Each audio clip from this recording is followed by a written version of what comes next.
សួស្តីបាទបងប្អូនអ្នកទាំងអស់គ្នាដែលនិយមលេងឆ្នោតយួនជាទីគោរពស្រឡាញ់រាប់អានបាទសម្រាប់ថ្ងៃទី23វិច្ឆិកាឆ្នាំ2025នេះបាទយើងក៏បានធ្វើការរៀបចំនៅវីដេអូតម្រុយឆ្នោតយួនសម្រាប់ចែកជូនទៅកាន់បងប្អូនដែលនិយមលេងនិងទស្សនាកម្សាន្តទាំងអស់គ្នា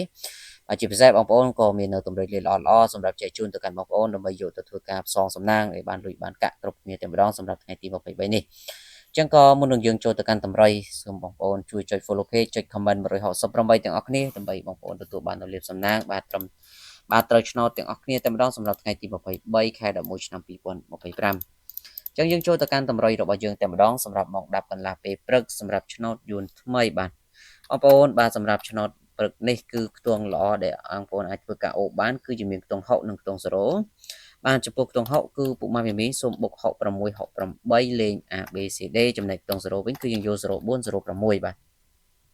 សម្រាប់ user data បងប្អូនដែលចង់បានលេខល្អពិសេស VIP ម៉ោង1កន្លះបាទគឺបងប្អូនអាចធ្វើការឆាតចូល page ដើម្បីសុំបានហើយម៉ោង4កន្លះក៏ដូចគ្នា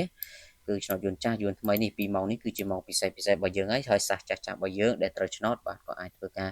បន្តសុំលេខទាំងអស់គ្នាយកទៅលេងបានហើយពុកម៉ែមីបាទហើយលេខនេះគឺលេខតូច2គ្រាប់ឲ្យបងប្អូនយកទៅធ្វើការលេខ4ប៉ុស្តិ៍ ABCD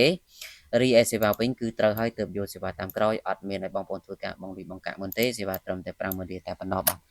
ចឹងបងប្អូនដែលមានបំណងចង់បានលេខអាចធ្វើការឆាតចូល page ទាំងអស់គ្នាបាទសម្រាប់ម៉ោង6កន្លះវិញបាទសម្រាប់ឆ្នោតយួនចាស់ខ្ទង់ដែលបងប្អូនល្អដើម្បីធ្វើការអូសគឺយើងមានខ្ទង់9និងខ្ទង់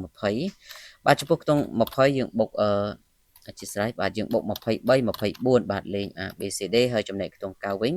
ដូចយល់តាពុកម៉ាមីមីសូមយក97 98បាទចឹងសម្រាប់ថ្ងៃនេះបាទបងប្អូនពុកម៉ែមីមីទាំងអស់គ្នាដែលចង់បានលេខល្អកុំភ្លេចធ្វើការឆាតចូល page ទាំងអស់គ្នាអរគុណជូនពរសំណាងល្អទាំងអស់គ្នាសូមគោរពលា